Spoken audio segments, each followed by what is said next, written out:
ہم اللہ کے بندے ہیں، ہم اللہ سے محبت کرتے ہیں، مگر کیا اللہ بھی ہم سے محبت کرتا ہے؟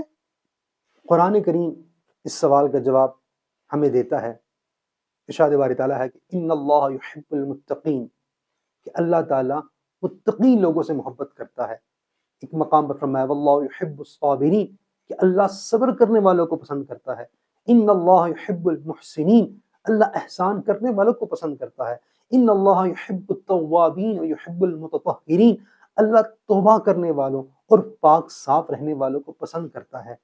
تو قرآن کریم ہمیں یہ جواب ہی اس طرح دیتا ہے کہ اللہ تعالیٰ ان اوصاف والوں کو پسند کرتا ہے، یعنی جو تقوی اختیار کرنے والا، صبر کرنے والا، احسان کرنے والا، اپنے آپ کو پاک صاف رکھنے والا، توکل کرنے والا، اللہ کو راضی رکھنے والا، یہ جو لوگ ہیں اللہ تعالیٰ ان سے محبت کرتا ہے۔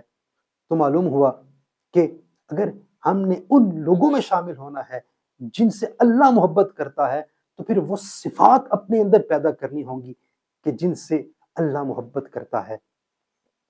یاد رکھیے، بندے کا اللہ سے محبت کرنا یہ فطری ہے، اس کو کرنی چاہیے، لیکن اللہ کا اپنے بندے سے محبت کرنا یہ سب سے بڑی کامیابی ہے۔